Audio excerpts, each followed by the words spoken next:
Bem, boa tarde. Eu estou muito contente de termos aqui hoje a palestra da aula inaugural de graduação e eu vou aproveitar para falar algumas coisas importantes para vocês antes de passar propriamente a palestra. A primeira delas é a seguinte: aproveitem as associações estudantis da IPGE, participem, é uma forma muito importante de fazer amizade, não é só da IPGE, mas de toda a fundação, né? Escola de Direito, Escola de Ciências Sociais. Então a sociedade atlética está aí a toda fazendo campeonato, fazendo opção de coisas. A Sociedade das Artes também estão promovendo encontros das pessoas que tocam o instrumento A, as pessoas que tocam o instrumento B. Vamos fazer show de talentos, né? Participem desse processo, porque é um rito de passagem da graduação muito interessante. E o ponto focal disso é a Carla, secretária-geral da escola, ou o Carlos, que deve estar aqui, ou a professora Laila, que está ali também, o professor Valdemar, que é o presidente atual da Sociedade das Artes.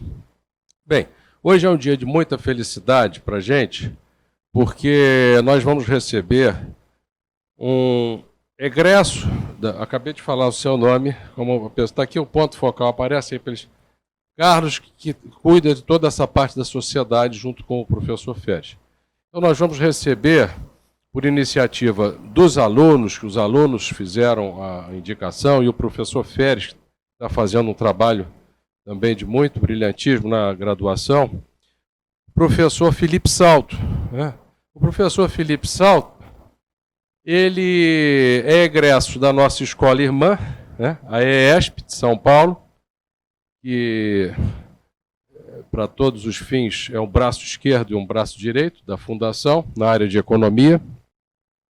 Teve um treinamento com, eu diria, as pessoas que mais entendem, ou algumas das pessoas que mais entendem de finanças públicas do Brasil, para começar com o professor Yoshiaki Nakano, que é o diretor da EESP, o senador José Serra, o senador José Aníbal, com quem ele trabalhou no Senado Federal, e depois também fez o curso, antes dessa passagem por Brasília, o curso de administração pública na Fundação de São Paulo. Então ele tem o braço da economia, o braço da administração pública, e teve essa felicidade. Eu costumo dizer que uma das coisas mais importantes na vida são as pessoas que a gente encontra, às vezes fortuitamente. Essas pessoas mudam a trajetória da gente, às vezes com uma palavra, às vezes com uma pergunta, né? Eu me lembro sempre, deixa eu contar uma pequena historinha aqui que aconteceu, que eu escrevi uma vez um artigo, eu vou contar essa história porque vocês vão escrever artigos, né, para as revistas, para os jornais, e eu escrevi um artigo e eu esqueci de dizer uma coisa importante no artigo, né? Aí eu entrei na sala de um ex-diretor da IPGE, muito chateado, estava fazendo mestrado, 20 e poucos anos, e ele falou, mas por que você está tão chateado? Aí eu falei, porque eu não disse, eu não falei do câmbio, tinha que ter falado do câmbio do artigo, não falei o que ia acontecer. Aí ele olhou para mim, um pouco perplexo, um pouco, acho que com pena daquele desespero, e falou uma única sentença. Ele falou, escreve outro. E hoje em dia, quando os meus filhos me perguntam, papai, esqueci de fazer isso, esqueci de fazer aquilo, não cumprimentei o colega como devia, a próxima vez você cumprimenta. Paulo Medeiros, tudo bem? Prazer tê-lo aqui.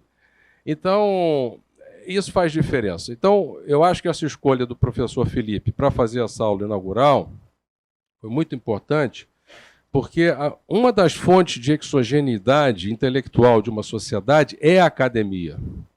O Brasil não aproveita isso como deveria. Na Alemanha, por exemplo, as projeções de déficit, projeções de receita, são feitas por 7 centros escolhidos, que recebem alguma coisa em torno de 350 mil euros, não dá nem para começar o custo fixo relativo a isso, mas cobre parte do custo variável, e eles projetam as variáveis fiscais. E se depois houver uma negativa da parte do executivo, ele está dizendo que a arrecadação só vai crescer 10%, mas eu quero gastar mais, eu acho que vai crescer 20%, aí ele tem que se fazer explicar por que a projeção dele, que está no braço executivo, é melhor do que 7 centros dos mais renomados do país. Então, as injunções de ordem política que poderiam, de certa forma, estar presentes nas projeções são afastadas, né? E isso o Felipe provavelmente vai contar para a gente, porque ele, como foi sabatinado pelo Congresso, foi sabatinado pelo Senado para dirigir a mais importante instituição de projeção de contas públicas do país, que é a Instituição Fiscal Independente do Senado. Então, o Felipe, eu quero ouvir do Felipe as histórias que ele deve ter passado de pressões, né? Diz que vai ser maior a receita, que eu quero gastar mais, ou diz que vai ser menor o gasto. Deve ter sido uma coisa fenomenal. E essa inteligência emocional, pelo qual lhe digo, Felipe, eu sempre vejo as suas entrevistas, lhe admiro muito por isso, a tranquilidade, a serenidade devem ter sido fundamentais, além do conhecimento técnico, na sua trajetória. Então, essa é a felicidade que eu e o Féris compartilhamos, de ter aqui conosco o professor Felipe. Eu vou fazer depois a moderação, junto com o Féris, e eu, então, inicio pedindo ao professor Felipe que dê início à palestra. Cada um pode depois, se forem perguntas extremamente contingentes ao que está sendo dito, pode levantar a mão que a gente pode, talvez, interromper, mas o ideal é passar as perguntas para o final. E vamos aproveitar a presença do professor Felipe, que hoje está na iniciativa privada, mas que ainda assim não deixou de ter uma agenda extremamente apertada. Tá bom? Então, uma salva de palmas inicial para o nosso convidado. Vamos recebê-lo. Bom, boa tarde a todos. Eu pedi a palavra um minutinho, né, primeiro para saudar a todos e agradecer ao Felipe Salto, né, que vai fazer a nossa aula inaugural.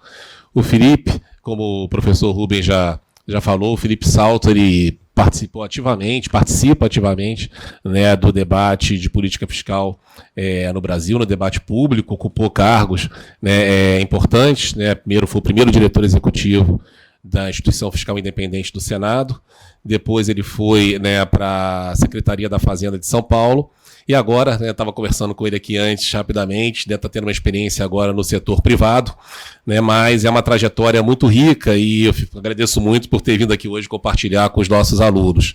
E antes de passar a palavra para o professor Felipe Salto, eu queria só convidar, né, os nossos alunos, que agora nós tomamos a iniciativa na graduação, né, de dar um pouco mais de protagonismo para os alunos.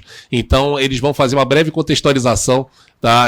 Muito rápida, de 10 minutos, mas falar um pouco sobre, né, quer dizer, os assuntos que depois o Felipe Salto vai desenvolver por aqui. Então, queria convidar aí a Ana Cadur, a Bruna Ambran, Gabriela Aquino e a Mariana para fazer essa contextualização inicial. Tá?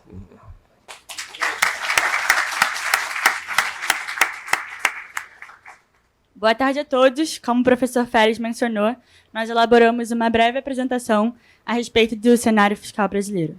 Então, para contextualizar, eu vou utilizar esse gráfico elaborado pela Instituição Fiscal Independente, que mostra a evolução do resultado primário ao longo do tempo. O resultado primário é a receita menos a despesa do governo, descontando as despesas financeiras, como os juros. A linha mais escura é o resultado oficial emitido pelo Tesouro Nacional e a linha mais clara é o resultado ajustado, descontando efeitos atípicos não recorrentes. Então, como a gente pode ver, até o início de 2009, essas curvas se mantiveram alinhadas e, após esse período, a amplitude entre elas começou a aumentar, mostrando que políticas não sustentáveis estavam sendo realizadas, até que em 2015 a gente teve um déficit fiscal.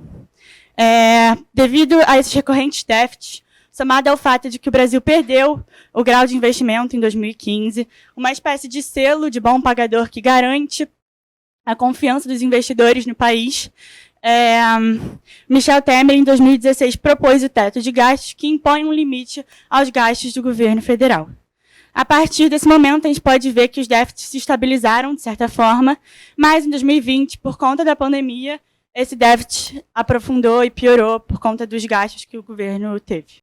Então, essa queda que a Bruna mostrou pode ser explicada pelo cenário conturbado que vem sendo o teto de gastos. Então, nos últimos 4 anos, o teto de gastos ele foi rompido em todos eles. Em 2019, a gente começa com um rombo pela cessão onerosa e EMEGEPROM. Basicamente, a cessão onerosa são os leilões ligados aos campos de petróleo e a EMEGEPROM foi a aquisição de novos navios, que é uma estatal ligada à Marinha.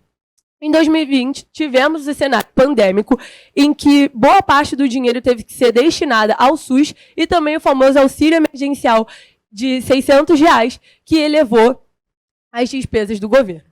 Em 2021, com a guerra da Ucrânia, a inflação brasileira aumentou, afetando os mais pobres, então o governo elevou as suas despesas novamente. Em 2022, em cenário de eleições, as despesas também tendem a aumentar. Então, durante o governo, o auxílio emergencial foi mantido, mesmo em um cenário pós-pandêmico, a fim de ajudar na reeleição. E também o atraso do pagamento dos precatórios. Então, nos últimos 4 anos, o último governo, ele furou o teto de gasto em 795 bilhões, como podemos ver, e nesse novo governo, a estimativa é de um rombo de 100 bilhões só em 2023.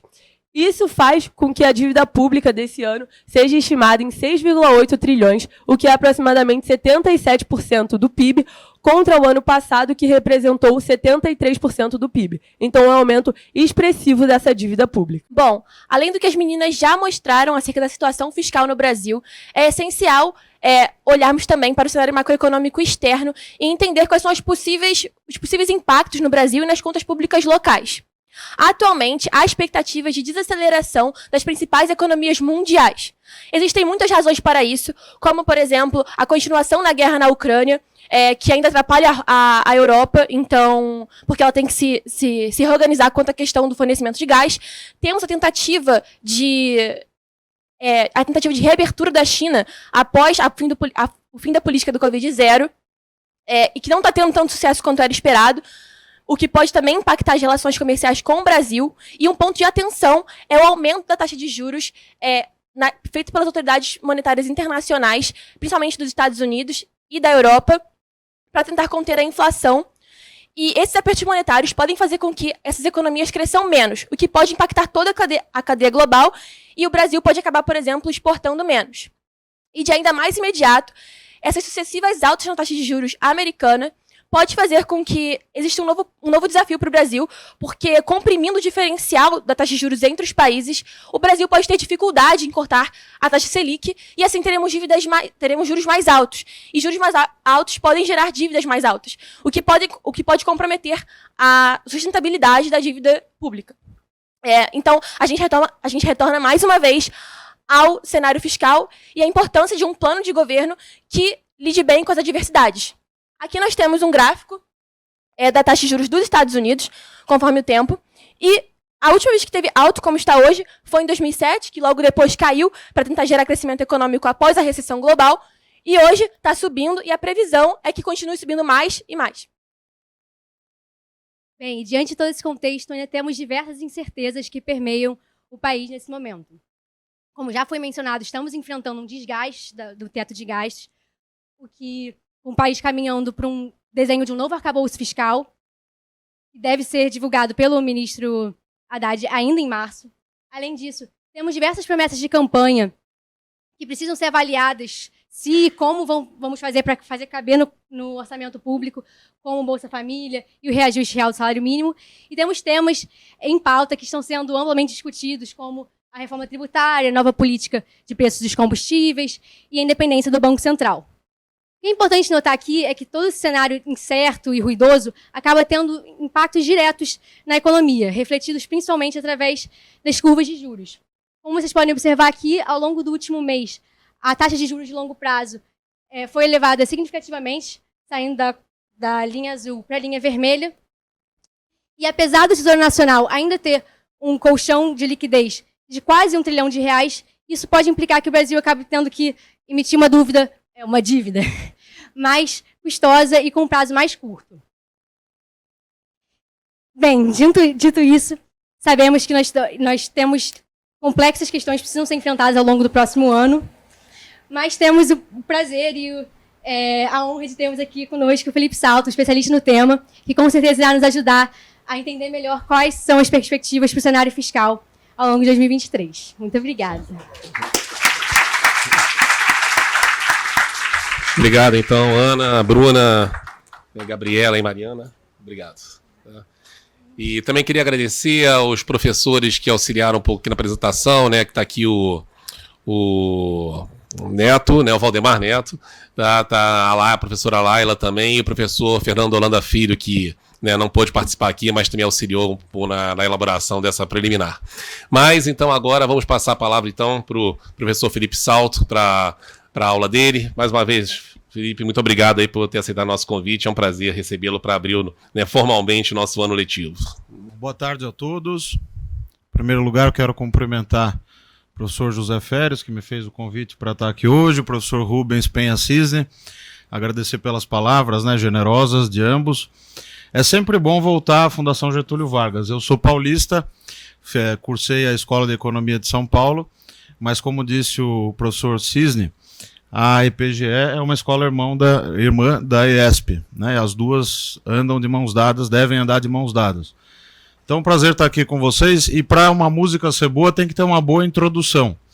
E as meninas estão de parabéns, né? Fizeram uma excelente introdução. Espero que a minha aula faça jus a essa boa introdução. Eu quero compartilhar um pouco com vocês, talvez dividir a nossa conversa aqui em dois tópicos, né? Primeiro, um pouco da experiência que eu tive nos diversos cargos que eu ocupei até agora, e depois falar um pouco da situação fiscal atual, os desafios que se colocam para a política fiscal, como é que nós vamos conseguir reequilibrar a relação dívida-PIB, que é o principal desafio, né, que se tem à frente com o novo governo assumindo, mas ainda com uma série de incertezas em relação aos rumos que o governo vai tomar na economia. Então, eu comecei a minha trajetória na Tendências Consultoria com o ex-ministro Mailson da Nóbrega, e na vida a gente tem que ter sorte também, né? E eu já gostava muito de contas públicas na graduação, e na Escola de Economia de São Paulo, assim como imagino que seja aqui na EPGE também, há uma série de centros de estudo. E tinha lá na ESP o Centro de Estudos em Macroeconomia Aplicada, que na época era dirigido pelo professor Rogério Mori. E ele me colocou para fazer atualização de planilha, pegar os dados no site do Banco Central, de dívida pública, juros, no site do Tesouro, e ali eu comecei a tomar contato com isso, achei interessante, e surgiu uma vaga de estágio na Tendências, justamente na área de macroeconomia, para assessorar, para estagiar com o analista responsável por contas públicas. Isso em 2008, né? Lá na ESP, imagino que na EPGE seja igual, os alunos só podem estagiar no último ano, né? Então, em 2008, que era meu último ano, o professor Nakano, o professor Yoshiaki Nakano, para quem não conhece, é a maior referência em contas públicas do país. Ele fez o ajuste fiscal, que pode-se dizer pioneiro no estado de São Paulo e no Brasil, porque uma dupla de governadores, Orestes Quercia e Antônio Fleury, basicamente desmontaram as finanças públicas do estado de São Paulo. Quando o governador Mário Covas assumiu em 95 e convidou o professor Nakano para ser o secretário da Fazenda, vocês estão me ouvindo bem aí atrás? Está dando para ouvir bem?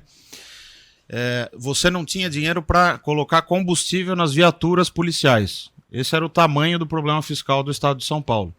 E quando o Covas saiu, em 2001, infelizmente faleceu de câncer, mas foi reeleito, né, conseguiu ainda vivenciar um pouco dos louros, né, de você fazer um governo fiscalmente responsável, mas que também tinha entregas, né, aumentou o investimento, reduziu o custeio, cortou gastos. O Nakano conta, e eu era um aluno bastante abusado, viu, professor Cisne e professor Férez, porque eu tinha 18 anos, 19 anos, ia lá, batia na porta, igual bater na porta aqui do Carlos Ivan, batia lá na porta do Nakano, professor, me conta as histórias do governo Covas, e ele contava pacientemente, né, e era uma forma também que hoje eu percebo de estimular talvez esse pendor que eu já tinha pelo governo, pelo setor público e tal. E ele me disse o seguinte: Felipe, comece pelo setor privado, vai aprender a ser economista, porque você tem agora o conhecimento que você está adquirindo aqui na escola, mas nada como a prática, né? Para você ver o que é ser economista, se é isso que você quer mesmo. E depois você vai para o setor público já numa posição em que você possa fazer a diferença. E eu segui à risca esse conselho do Nakano, né? Aquilo que o professor Rubens falava, que às vezes passam pela sua vida algumas pessoas que deixam realmente uma marca, né? E o Nakano foi uma dessas para mim. Eu tive a oportunidade no ano passado de homenageá-lo na Secretaria da Fazenda. Eu assumi o cargo de secretário da Fazenda do Estado de São Paulo e é impressionante como a memória do tempo do Nakano ainda estava viva ali. Né, os funcionários, os servidores lembram da época dele, porque foi um governo de ajuste fiscal, mas justamente por ser um governo austero, conseguiu recompor salário da elite burocrática, porque não vamos nos iludir, não existe um Estado que funcione, Estado lato sensu, né, o país, ou o município, ou o Estado mesmo, sem uma burocracia bem formada e bem paga. Isso é diferente de ter regalias, de ter privilégios, de ter todo mundo no mesmo salário, não é isso que a gente quer. Mas as pessoas que tocam o Estado, que carregam o piano, precisam ter uma remuneração boa, oportunidades de qualificação, etc, etc. Isso acontece em alguns lugares hoje, alguns nichos de excelência na burocracia estatal, eu citaria 3, né? São Paulo, que eu pude conhecer de perto, os auditores fiscais, os procuradores do Estado, que são os advogados, né? O Senado Federal, que também conheci lá dentro, como é que funciona, e a própria Receita Federal e o Banco Central. O Banco Central, particularmente, tem uma burocracia muito bem treinada, né? Inclusive manda os seus servidores para fazerem curso fora, para se atualizar, etc. Então, essa experiência na Secretaria foi muito positiva e, no final, nós fizemos um evento e homenageamos o professor Nakano. Os professores da escola da FGV em São Paulo foram até o auditório, entregamos uma placa, então isso me deu um duplo prazer, né? Primeiro, como brasileiro e paulista, de homenagear alguém que fez tanto por São Paulo e, em segundo lugar, por ser alguém que eu sempre admirei e que me ajudou também na minha carreira. E essa experiência, primeiro começando, né, na Tendências, me deu um pouco do cabedal do que é ser macroeconomista, né? Fazer projeções, para onde vai a dívida, como é que se projeta o PIB, e os erros também que a gente comete de projeção e como melhorar. É interessante que sempre essa atividade de fazer projeção, que no fundo é aquilo que eu acabei me especializando, exceto na atividade da IFE e na atividade da Secretaria, em que eu tive também esse papel de gestor, que eu comento um pouco daqui a pouco. Mas essa atividade de projeção é inglória, né? Porque por melhor que seja o econometrista, por melhores que sejam as técnicas, você precisa, no fundo, olhar para o passado da melhor forma que você conseguir para saber o que vai acontecer no futuro, né? E como ninguém tem bola de cristal, a chance de errar é sempre muito grande. Só que quando você tem os instrumentos adequados, tem o melhor tratamento dos dados, uma boa formação, pessoas como vocês, que vão ser as próximas lideranças, tenho certeza, né, que vão fazer parte, seja no setor privado ou no setor público, dos cargos de comando do país, você faz isso melhor. Você erra menos e ganha o país, ganha a empresa para a qual você estiver trabalhando, etc, etc. E eu tomei gosto por aquilo. Na Tendências eu comecei a falar muito com a imprensa também. Eu tinha 21 anos e no meu primeiro ano depois do estágio, né? E os diretores da Tendências já me colocavam para conversar com os clientes e com a imprensa. Então, eu fui fazendo uma rede que eu tenho até hoje, né? Que hoje é bem maior, mas que começou ali, naquele primeiro trabalho. Depois o Serra, o senador José Serra, me convidou para ir para Brasília em 2014, ele venceu a eleição, me convidou, fui em janeiro de 2015 com ele para Brasília. E ali foi uma verdadeira escola, né? Porque o Serra é um dos maiores políticos desse país, o melhor chefe que eu tive, dou sempre esse testemunho, porque combina a técnica com a experiência política. Eu me lembro que, logo no começo, ele queria resgatar um projeto da época do governo Fernando Henrique. Vocês sabem que a Constituição de 88 tem um capítulo inteiro dedicado a finanças e orçamento. A nossa Constituição Federal, ela é detalhista em tudo, inclusive na parte fiscal, na parte de orçamento, de contas públicas, de tributação. E o senador Serra foi governador, foi prefeito, foi ministro do Planejamento, ministro da Saúde. Ele também tem isso no currículo. Ele coordenou a escrita do capítulo de Finanças e Orçamento da Constituição. E lá na Constituição tem 2 artigos que são bastante modernos para a época, né? A Constituinte foi em 1987, aliás, o ano que eu nasci, o ano do Plano Bresser também, né? 1987. E que são muito interessantes porque são avançados para a época. Eles preconizam a limitação da dívida pública, que é um tema hoje que está muito em voga, né? Vocês mesmos mostraram agora na introdução, que o novo arcabouço fiscal está em discussão, o governo vai apresentar uma proposta. Uma das possibilidades é você ter limites para a dívida pública. É claro que a literatura avançou muito desde 87, 88. Hoje não se fala num limite numérico. Se você pegar, por exemplo, o Stability Growth Pact, você tem lá o limite de 60% do PIB para dívida e 3% do PIB de déficit. Hoje não é mais isso que a literatura preconiza. São limites tendenciais, com regras combinadas do lado da despesa, do lado da receita, e principalmente regras que tenham algum grau de flexibilidade para não amarrar demais as mãos do gestor. Né? Porque, afinal de contas, o Estado existe para gastar, mas existe para gastar bem, né? E para gastar aquilo que a sociedade é capaz também de sustentar, sempre com vistas a políticas públicas eficientes, que deem retorno para a população, etc, etc. E aí o senador Serra falou, olha, vamos resgatar aquele projeto, que na verdade era uma emenda substitutiva, que é um termo técnico, lá da época do governo Fernando Henrique, 2001, e esse projeto, baseado nesse artigo 52 e no artigo 48 da Constituição, o Serra desarquivou, é uma das possibilidades que o parlamentar tem, né? Você desarquiva um projeto, uma emenda, e passou a ser ele o relator desse tema. Então, o primeiro trabalho que eu fiz no Senado foi escrever, junto com outras pessoas, claro que eu faço questão de citar, o Marcos Mendes, o próprio Marcos Kohler e outros aí que são mais conhecidos ou menos conhecidos, mas que ajudaram também a fazer o desenho daquele texto que seria o novo limite para a dívida pública. Então, foi uma tarefa ao mesmo tempo instigante, desafiadora, e onde eu aprendi muita coisa, porque uma das coisas que o Serra, quando viu que estava maduro o texto, ele falou, agora vai lá explicar para o Romero Jucá, que é uma raposa felpudíssima, né, do Congresso Nacional, e era senador à época, tinha sido relator lá em 2001, desse primeiro texto de limite para a dívida. Aí eu peguei, pus embaixo do braço e fui lá explicar para o senador Romero Jucá, que ouviu atentamente, né, muito simpático e tudo, mas esse treinamento de conversar com os políticos, né, de saber defender uma ideia. Por isso é importante isso que vocês fizeram aqui, os alunos, né, apresentando, porque tomam gosto também, né, pelo assunto, e é um treinamento importante que a escola pode oferecer. E aí, nesses 2 anos, na verdade 1 ano e meio que eu trabalhei com o Serra, depois de 1 ano e meio ele foi para o Itamaraty, no governo Temer, teve o impeachment da presidente Dilma, e eu continuei no Senado com o suplente dele, que é o senador Zé Aníbal, que é um político paulista também muito importante, sempre trabalhando com o Serra, com o Geraldo Alckmin e tal. E aí a Instituição Fiscal Independente, a IFE, surgiu justamente desse trabalho no gabinete. O Serra tinha um assessor, o Leonardo Ribeiro, servidor de carreira do Senado, que trouxe para ele esse tema numa das primeiras reuniões que nós fizemos, que ele fez com a equipe técnica no gabinete no Senado. O tema da IFE, né, Instituição Fiscal Independente.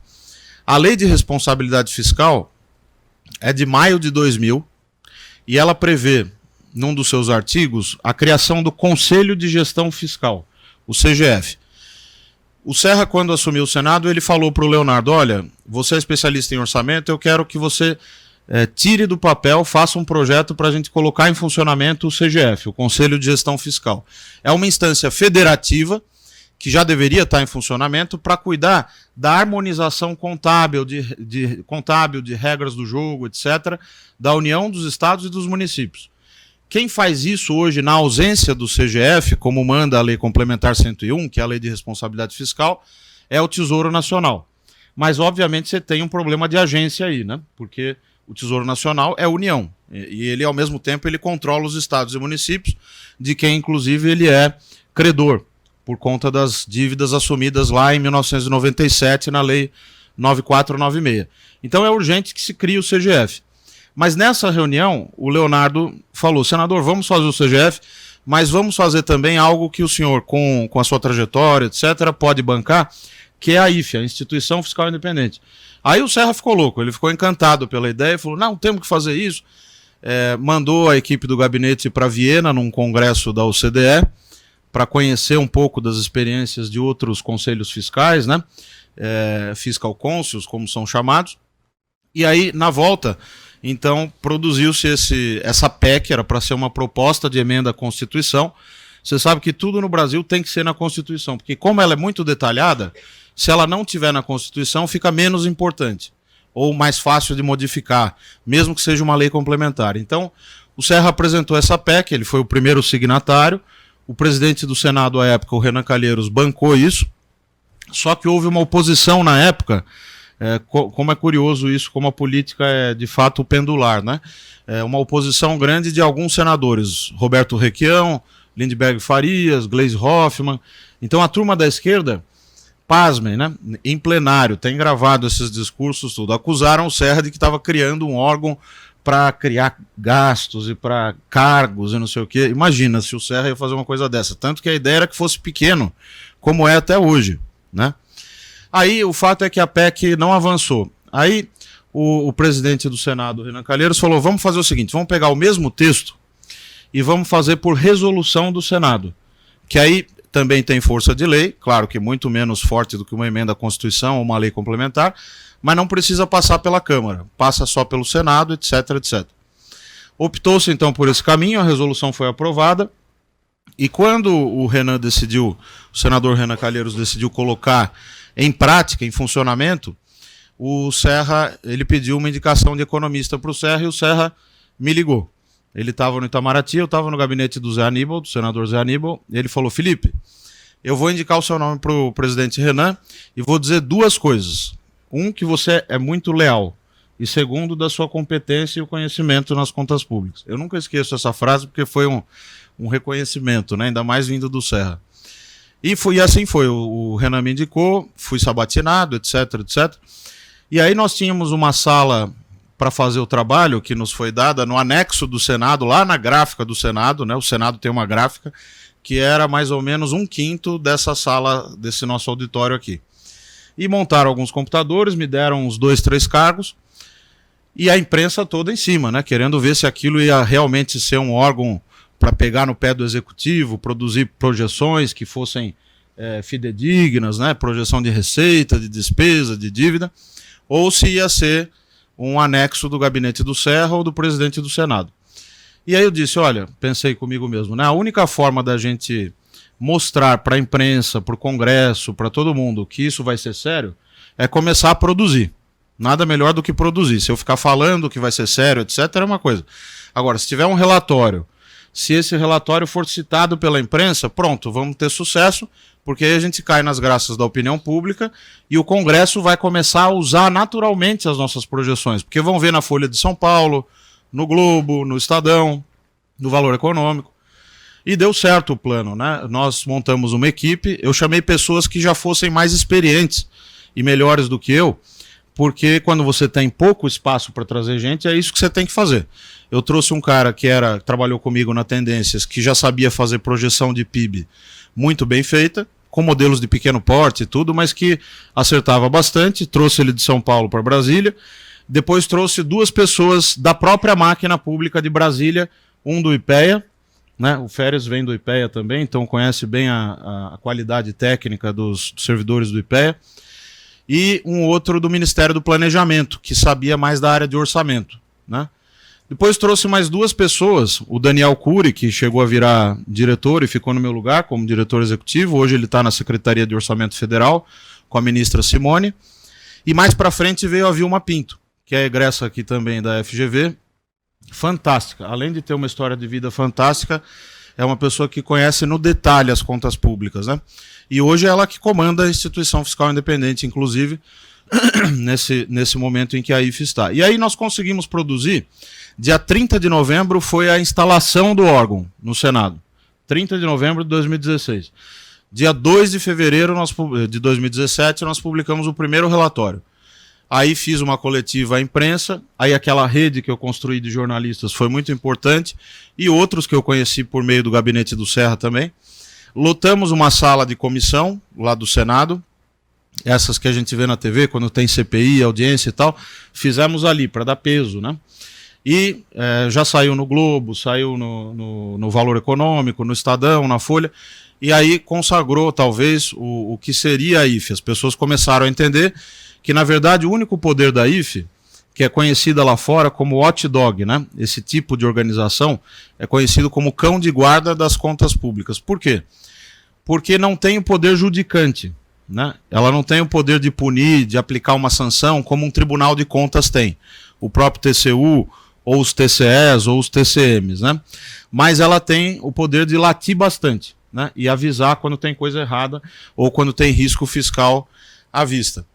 E a imprensa então começou a citar, nós passamos a ter 2 citações ao dia na imprensa. Esse relatório, que até hoje existe, vocês até trouxeram um gráfico, né? Fiquei feliz de ver o primeiro gráfico que vocês mostraram, é do relatório de acompanhamento fiscal da Instituição Fiscal Independente. Isso foi feito numa madrugada, passamos a madrugada inteira lá no Senado, porque eu quis revisar palavra por palavra desse primeiro relatório, dado que ia ter uma coletiva à imprensa. Eu falei, se tiver um erro aqui, é isso que vai chamar a atenção e pronto. E aí está acabado. Nós saímos, acho que 7 horas da manhã e depois voltamos às 10 para a coletiva à imprensa. Então dá muito orgulho de ver vocês usando aqui os dados da IFE, etc. Agora, não foi fácil, porque o senador Renan acabou o mandato dele como presidente em dezembro de 2016 e aí assume o novo presidente do Senado, Eunício Oliveira, que tinha um outro perfil, né? Um perfil mais da velha política, etc, etc. E ele começou a ver aquela coisa, a IFE é financiada pelo Senado e está aí espinafrando o governo, falando um monte de coisas e tal. Até que um dia nós publicamos uma nota técnica, Féris, que era sobre o teto de gastos. E nós tínhamos que fazer projeção, porque uma das prerrogativas legais e das obrigações, na verdade, legais da IFE, é dizer o que vai acontecer com as regras fiscais, é acompanhar as regras fiscais. E o teto de gastos acabara de ser criado, inventado, né, e colocado na Constituição. Então, e como ele incide sobre cada órgão dentro de cada poder, nós fizemos uma tabela colocando o que ia acontecer com a despesa de cada poder e dentro de cada poder, cada órgão também, inclusive o Senado. Eu me lembro que um servidor da IFE, né, que é do Senado, foi cedido para nós, e ele virou meu braço direito e ele já é a terceira iniciativa que ele está comigo na Warren. Ele foi comigo na IFE, depois foi para a Secretaria da Fazenda em São Paulo e agora está comigo no privado, que é o Josué Pellegrini. Ele já tem 61 anos ou 62, na época ele devia ter uns 55, 56. Aí ele fez a revisão do texto, ele falou, Felipe, eu acho que isso vai dar problema, porque você está dizendo que o Senado vai romper o teto em 2019 e tal. Eu falei, não, a gente é independente, vamos apresentar esse texto e é para isso que a gente está aqui. Não deu outra, passaram-se 2 dias, liga o presidente Eunício Oliveira para o Serra, não ligou para mim, né? Ele ligou para o Serra e falou, Serra, segundo o Serra, né? Estou relatando como ele me relatou. O Felipe Salto vai ser demitido do Senado Federal, porque ele está atacando a instituição, está dizendo que nós estamos gastando, pá. Claro que o Serra defendeu, mas ele estava eufórico, furioso e tal, né? Aí liga o Serra e me chama lá, Felipe, vem explicar o que você fez aí. Aí fui ao gabinete do Serra, expliquei a nota, e aí que o Serra é republicano ao máximo, né? Porque ele falou, não, vocês estão certos, explica melhor a conta que você fez e guarda essa explicação. Eu vou lá negociar com o Eunício e vou mostrar que ele não tem como te demitir porque tem o mandato. Daí a importância do mandato, né? A Vilma que está lá hoje tem um mandato fixo. Ninguém pode ir lá e falar, eu vou tirar a Vilma e pôr o Féris. Ou vou tirar a Vilma e pôr um apaniguado do senador sei lá quem. E ali foi o primeiro teste, né? Não que tenha sido fácil, mas foi o primeiro teste porque eu me lembro bem que o secretário-geral da mesa, que é o principal cargo do Senado, né? Luiz Fernando Bandeira de Mello. Ele falou, olha, Felipe, o Serra foi lá, conversou com o Eunício, e eu já expliquei para ele que ele pode até tirar você, mas para isso ele vai ter que acabar com a IFE. Porque ele teria que mudar a resolução do Senado para poder fazer uma nova indicação, e aí, àquela altura do campeonato, a IFE já tinha uma credibilidade na imprensa. E se ele fizesse isso, ele acabaria com a instituição.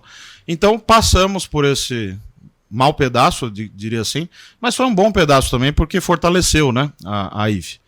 E claro que houve outras formas de nos prejudicar, por exemplo, contendo os nossos recursos, tentando evitar que a gente fosse para um local físico melhor, etc., que depois a gente conseguiu com a ajuda do senador Tasso Gereissati, que foi importante também nessa história dos anos iniciais da instituição fiscal independente.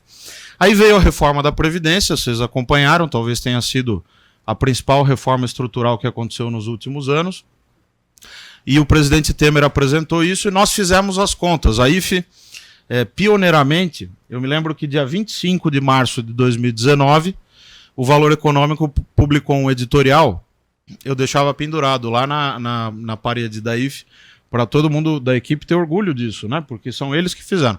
Então, dia 25 de março, o editorial do Valor Econômico disse o seguinte: pioneiramente, a instituição fiscal independente publicou as suas projeções antes do governo, né? Pioneiramente, para os efeitos da PEC da Previdência.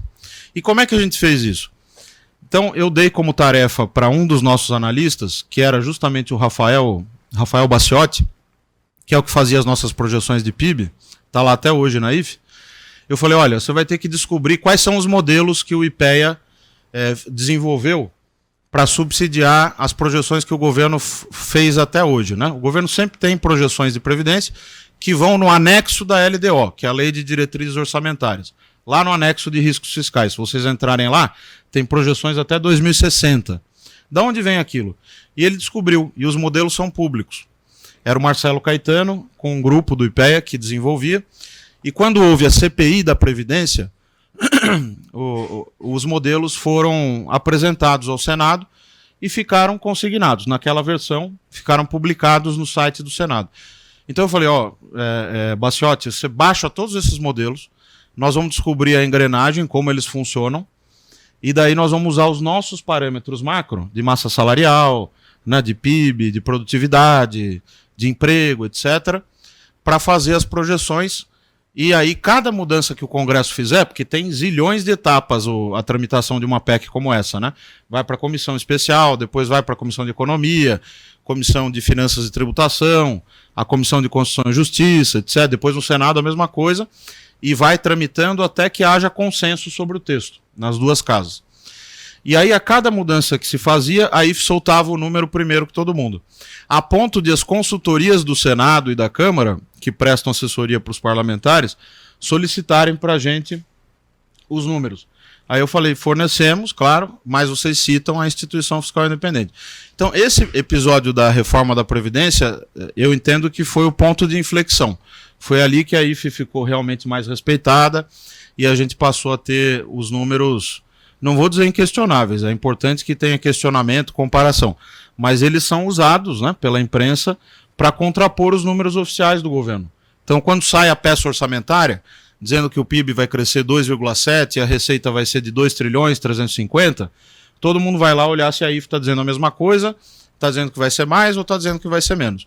Isso já é um ganho institucional muito importante, né? Nós não somos ainda um CBO, um Congressional Budget Office, que é o paralelo dos Estados Unidos, né, a instituição correlata, que existe lá desde 1972, né? Mas eu acho que já cumpre um papel, a IFE já cumpre um papel muito importante no debate público. Depois veio a experiência da Secretaria, e na Secretaria da Fazenda foi onde eu realmente me realizei, professor Rubens, porque o cargo executivo é uma coisa muito interessante, né? Se você exercer bem aquele poder que lhe é conferido, e vem do voto, né? Porque o governador tem voto e ele escolhe os seus secretários, portanto, qualquer poder que você tem é delegado, né? E vem justamente do voto que o governador teve. E uma equipe muito boa, né? Uma burocracia em São Paulo que eu sempre tiro o chapéu, e decisões difíceis que precisam ser tomadas. Então, vai fazer ampliação do crédito consignado ou não vai? Vai fazer redução da alíquota do ICMS, dada a mudança da legislação? Foi o que aconteceu, né? No passado, a Lei Complementar 194, toda aquela crise dos combustíveis, o governo federal querendo afetar o preço da gasolina na bomba, do diesel, os estados tiveram que entubar uma redução de alíquota, sendo que a prerrogativa constitucional para definir a alíquota do ICMS é do governador e da governadora, né? Mas o fato é que a nossa alíquota da gasolina era 25% e veio essa lei federal, nós tivemos que baixar para 18%. E aí foi um baque na arrecadação. Então o que nós rapidamente fizemos? formulamos uma petição ao Supremo Tribunal Federal pedindo a compensação devida. E São Paulo depois foi copiado por outros estados, né? Goiás, por exemplo, e outros, né? E conseguimos 1 bilhão ao mês de compensação. Então, com isso eu consegui cumprir a lei federal, participamos no Supremo do grupo de conciliação, eu fui eleito representante de São Paulo e do Sudeste, nesse grupo feito pelo ministro Gilmar Mendes, que, aliás, foi o que deu um pouco de alento no meio dessa confusão dos combustíveis, porque esse grupo de conciliação ajudou a que os estados, a União, sentassem numa mesma mesa para conversar. Olha, o que vocês estão fazendo é aprovar uma lei inconstitucional que está impondo uma perda gigantesca para os estados. O que a União argumentava, e hoje se mostra equivocado esse argumento, é que o ICMS, o caixa dos estados estava muito grande, né? E viviam citando o número de São Paulo. Porque, olha, São Paulo tem 35 bi no caixa. De fato, nós tínhamos 85 bi no caixa. Tirando os recursos vinculados, sobravam 34,7 bilhões. Só que a folha de São Paulo, a folha salarial, é de 8,6 bilhões. Então, isso é uma análise burra. Você diz, você tem caixa, então tá tudo bem. Vamos dilapidar o ICMS que você aguenta. Então, eu pago 4 meses de folha, acabou o caixa. Né? E aí eu vou ter que começar a gerar déficit, inclusive, porque quando você torra o caixa, você aumenta a despesa sem que tenha entrado nenhuma receita.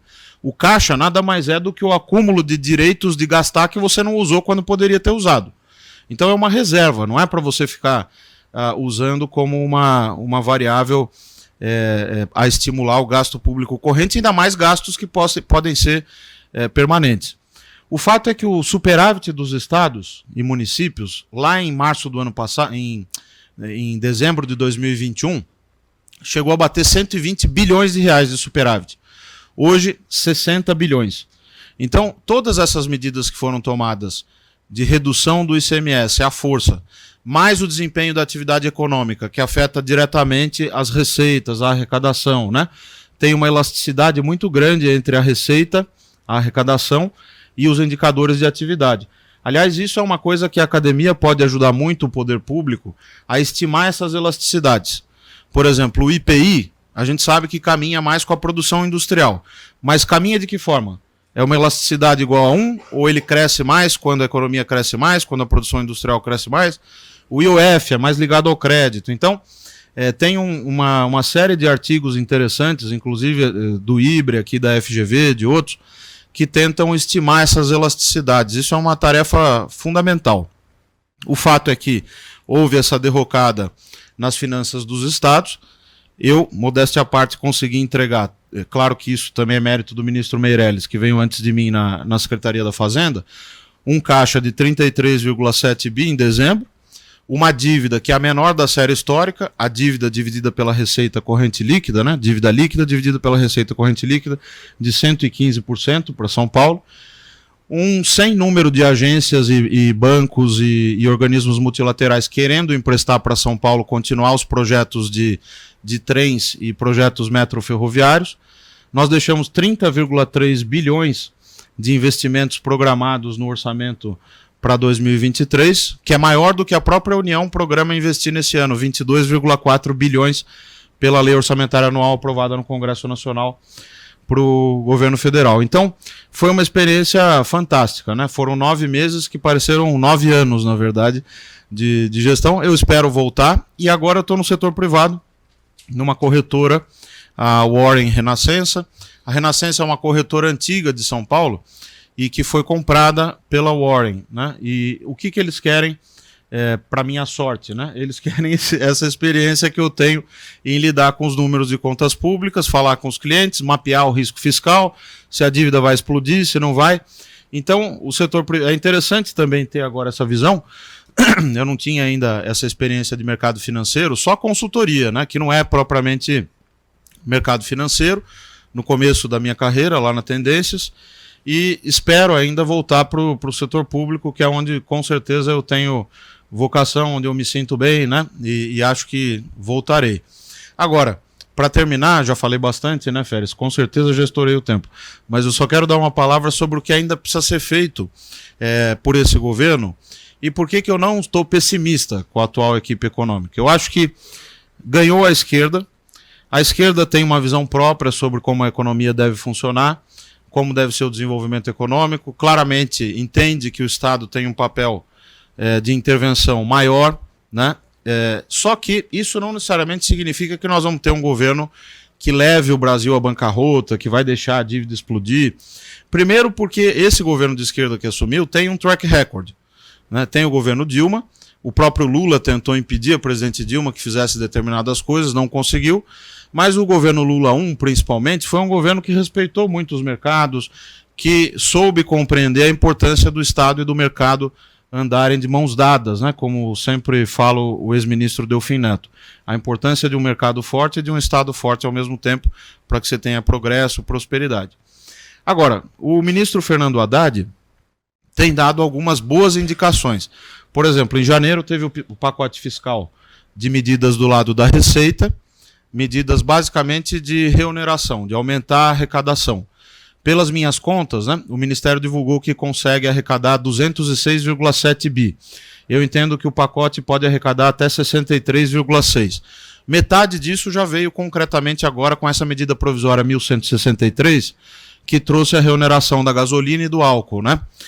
47 centavos para gasolina, 2 centavos para etanol, com um chororô danado do setor de etanol, o pessoal da Única, que são meus amigos e tal, mas claro, porque eles queriam que a alíquota da gasolina fosse maior para ter um diferencial competitivo como havia antes de terem sido zeradas as duas alíquotas. O fato é que essa medida vai gerar uns 20 bilhões de reais pela minha conta, e aí colocaram uma coisa que é muito ruim, que você não vai achar em lugar nenhum na literatura alguma recomendação para isso, que é o imposto de exportação de petróleo. Mas por 4 meses, o que pode dar uns 8, 9 bilhões. Então você tem aí uns 30 bi. Metade daquela conta que eu tinha falado do pacote fiscal. Depois tem a questão do ICMS na base do PIS/COFINS, que é uma tecnicalidade, mas a verdade é que no Brasil você paga imposto duplamente, né? Ou pagava nesse caso, porque o PIS e a COFINS, que são federais, eles incidem sobre uma base que era composta também pelo imposto estadual. E aí o que acontece? O Supremo Tribunal Federal disse há 2 anos que não pode fazer isso, que não incide PIS e COFINS sobre o ICMS. Mas como nem tudo é tão simples nessa matéria tributária, houve uma questão. Mas qual é o valor do ICMS que eu vou considerar para retirar agora da base? É o valor que está destacado na nota, como é chamado, ou é o valor efetivamente arrecadado? Né? E essa discussão é que está até agora, e o ministro Fernando Haddad está brigando para que se tenha a interpretação que é o valor efetivamente arrecadado. Porque o destacado na nota, você destaca na nota 100, mas na verdade você teve um acúmulo de créditos ao longo da cadeia, porque o ICMS é um imposto sobre valor adicionado, né? Então, se você acumula crédito, você tem o direito de usar isso. De modo que o valor destacado na nota nem sempre é o valor que você efetivamente recolheu. Então, você tem que usar agora, que vai retirar da base, o valor que foi efetivamente recolhido. Portanto, isso deve dar um ganho de uns 30 a 35 bilhões de reais, compondo uma receita importante. A receita que está no orçamento, aprovado pelo Congresso Nacional, é de 2 trilhões 258,6. Pode conferir que eu decoro os números mesmo. 2 trilhões 258,6, que está muito baixa, por várias razões, porque houve claramente uma subestimativa. Pode ver que os relatórios da IFE apontam isso também. Houve uma subestimativa. Uma técnica que o executivo tem para segurar o ímpeto gastador do Congresso muitas vezes é subestimar a arrecadação, né? Com o teto de gastos isso ficou um pouco minimizado, porque o teto ele incide só pelo lado da despesa. Então não adianta o Congresso ir lá e reestimar em 100, 150 bi a receita para fazer emendas, porque o teto limita. É uma vantagem de regras do tipo teto de gastos, né? Porém, o fato é que pelas nossas contas essa receita vai ser bem maior do que está no orçamento.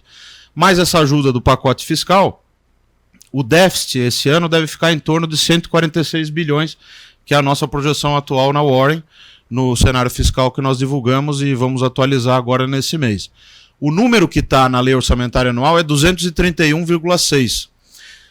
O 146, quando comparado com esse valor que está no orçamento, é mais baixo, evidentemente, etc., mas é um déficit gigantesco, né? Ontem, no ano passado, você teve um superávit de 0,6% do PIB e vai passar a ter um déficit agora de 1,2% do PIB, o que é bastante significativo. Então, o que fazer quanto a isso? A dívida pública vai crescer, porque vocês sabem que existe uma coisa que chama equação de sustentabilidade da dívida. tem um artigo do professor Rubens Penha Cisne, com o coautor, que trata disso, né? Mostra um pouco a matemática por trás da sustentabilidade da dívida, que é muito interessante vocês consultarem depois e observarem também as simulações que a IFE faz para isso. Porque se você tem um crescimento econômico de 2 e uma taxa real de juros de 5, então você tem uma dívida que, se tiver em 70% ou, vamos lá, 80% do PIB, você vai precisar de 2,5% do PIB de superávit primário para conseguir estabilizar essa dívida. Só que isso é uma equação diferencial, é um negócio que é dinâmico, muda ao longo do tempo. Então, se o PIB aumenta um pouco ou diminui um pouco, ou se o juro real se movimenta, elas mostraram aqui a curva termo de juros, aquele gráfico que era rosa e azul, né? Dependendo de como o mercado está precificando o risco fiscal e outros, né? Ele vai mudando esse juro, e o juro de fato que é percebido na dívida pública, nos títulos de diferentes prazos, ele também vai mudando.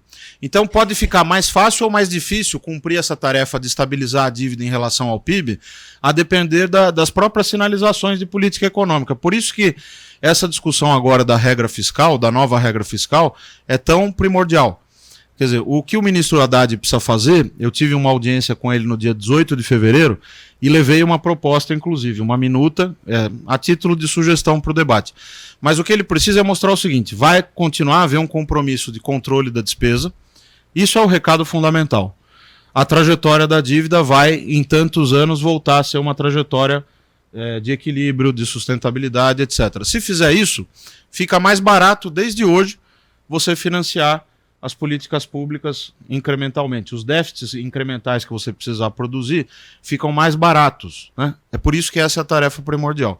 E a segunda, e vou terminar por aqui, Férez, é a reforma tributária. Esse é um grande nó górdio que não vai ser desatado facilmente. Aqui na Fundação Getúlio Vargas, e vocês têm que conhecer isso, beber nessa fonte também, o professor Fernando Rezende tem um sem número de livros publicados sobre a reforma orçamentária e fiscal.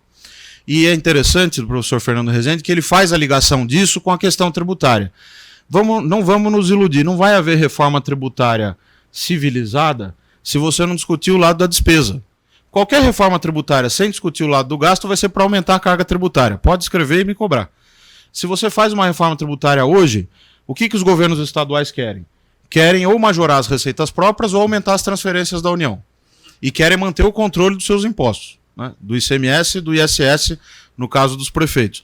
O prefeito aqui do Rio de Janeiro, Eduardo Paes, já fez um discurso recentemente contra a PEC 45, que cria o chamado IVA nacional, o Imposto de Valor Adicionado, etc, etc. Então, eu defendo que nós tenhamos que nós façamos uma discussão ampla, fiscal e orçamentária, para daí entrar na discussão tributária com maior chance de que saia algo melhor do que a gente tem hoje. O ICMS, o ISS, o PIS, a COFINS e o IPI, por pior que eles sejam, a gente sabe como eles funcionam, tem uma jurisprudência, os advogados sabem como defender os seus clientes na justiça e o governo sabe como operar. Se você mudar da noite para o dia isso pode gerar um problema grave do ponto de vista fiscal federativo, aumentar o contencioso tributário, de modo que eu acho que nós temos que ir por partes, né? A primeira parte da reforma tributária é resolver o ICMS. O ICMS é um imposto em que, se eu produzo essa garrafa de água aqui no Rio de Janeiro e vendo para o Ceará, o governo do Rio recolhe 7%. O Ceará, a alíquota interna é 18 ou 17%, né? A chamada alíquota modal. Então vai recolher 18 menos 7, 11. Quando sai a mesma garrafa de água do Ceará aqui para o Rio, fica 12% lá e o Rio arrecada 18 menos os 12 que recolheu na origem. Por que se fez isso lá atrás? Porque a velha história de que você tem que equalizar os estados quanto às receitas que eles recebem para que o desenvolvimento pudesse ser igual, o que é uma balela, porque nunca aconteceu. Você vê que as transferências já são feitas dessa forma, o fundo de participação dos estados, o fundo de participação dos municípios, de uma maneira a equalizar os recursos fiscais entre os estados, e o grau de desenvolvimento dos estados há 30 anos é o mesmo que você tem agora, a diferença entre eles. O que é desesperador, quer dizer, porque, mas ao mesmo tempo prova que não basta só você ter arrecadação para ter desenvolvimento, você tem que ter outras coisas, tem que qualificar a burocracia, tem que ter projeto, tem que ter infraestrutura, uma série de fatores, educação, produtividade, etc, etc. Então, esse modelo de partilha de receitas por parte do ICMS foi pensado com esse objetivo. Na prática, o que acontece? Eu vou dar o exemplo de Pernambuco, né? Pernambuco levou a fábrica da Jeep para lá. Por que ela não foi para São Paulo e foi para Pernambuco? Você compra um carro em Piracicaba, demora 35 dias para chegar, porque ele está em Pernambuco, a fábrica. E por que foi para lá? Porque aqueles 12% do meu exemplo, o governador de Pernambuco fala o seguinte: olha, Jeep, pode vir para cá, porque você não vai recolher 12%. Eu te dou um crédito outorgado de 11,5%. Você recolhe só 0,5% aqui para mim. Eles vão correndo. E o que o Estado ganha? Ele deixa de arrecadar um monte de coisas, mas ele gera 3.000, 3.500 empregos ali.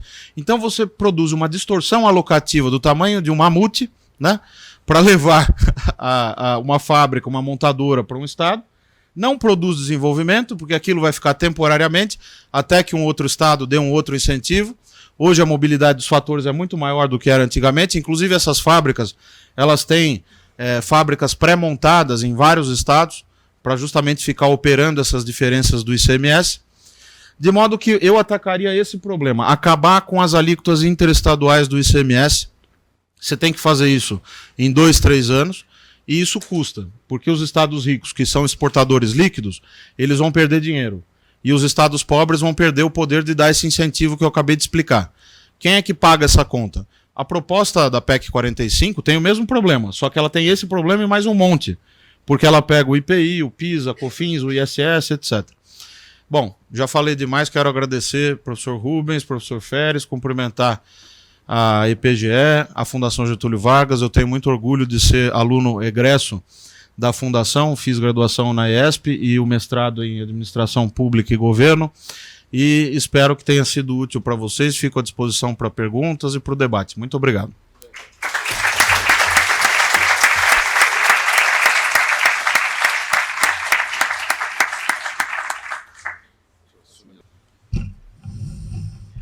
Agora vocês entendem por que eu cumprimentei a todos pela escolha do palestrante. A aula inaugural da graduação, um dos objetivos dela, além de instruir sobre economia, é instruir sobre formas de aprender, sobre carreiras. E eu acho que fica mais claro depois de ouvir o professor Felipe, que fala com uma narrativa fácil, uma narrativa que todos entendem, é a necessidade de vocês, enquanto na IPGE, observem bem que ele falou, estágio na EESP só no último ano. Enquanto na IPGE, tentem explicar as coisas da forma mais clara possível. Às vezes existe uma certa proteção por trás de uma fórmula complicada, por trás de uma tautologia que pode ser vista de várias maneiras diferentes, mas no fundo, o que garante o sucesso na carreira é essa facilidade de se expressar, claro, implicitamente, de forma subsidiária no raciocínio, todas aquelas tautologias das contas nacionais está lá no que o Felipe falou.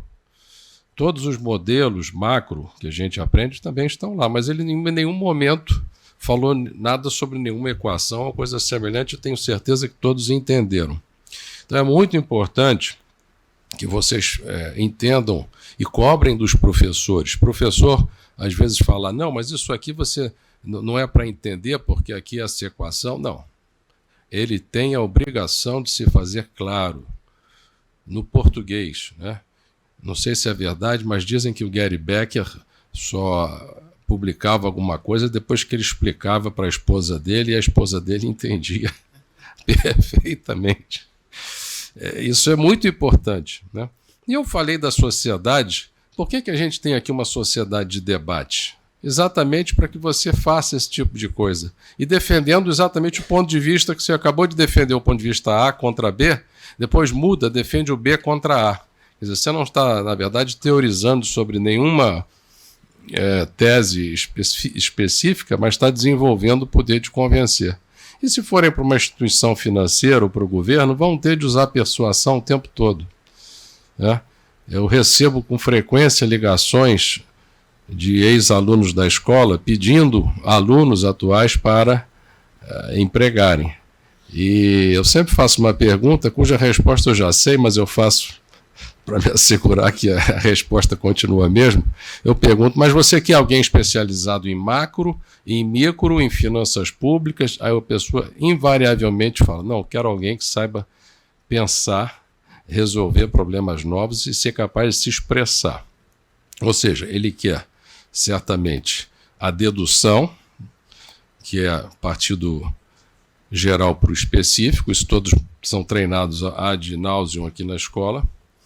Ele quer também a indução, que é a partir do específico para o geral, que requer um conhecimento de história, um conhecimento de vida também.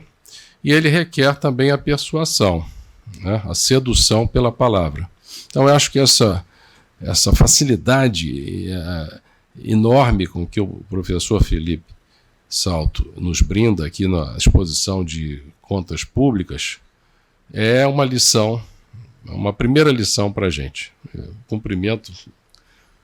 E fico impressionado que o Maílson, com 21 anos você estava já... É sensacional isso. Você, com 21 anos você estava já na Tendências fazendo a explicação para clientes nervosos, que estavam do outro lado, às vezes investindo, coisa semelhante, não podia errar, sobre as projeções macroeconômicas da Tendências.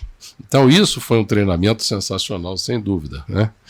É importante que depois de passar pelo menos 3 anos na EESP estudando, em particular com o professor Nakano. O segundo ponto que eu ressaltaria na palestra é a visualização das contas públicas num arcabouço técnico, mas um arcabouço técnico compreensível. Tem a ver com o que eu falei na primeira parte. A primeira parte era sobre narrativa e persuasão e explicação, e a outra é no uso de modelos sem necessária explicitação de modelos. Porque modelos são truques de memória e mensuração. Truques não é uma palavra adequada, mas são artifícios de memória e mensuração. Eles têm que estar implícitos, mas eles não precisam ser explicitados. Quando a pessoa às vezes explicita um modelo, é que ela está um pouco insegura, e aí tenta levar para o campo onde ela se sente mais segura.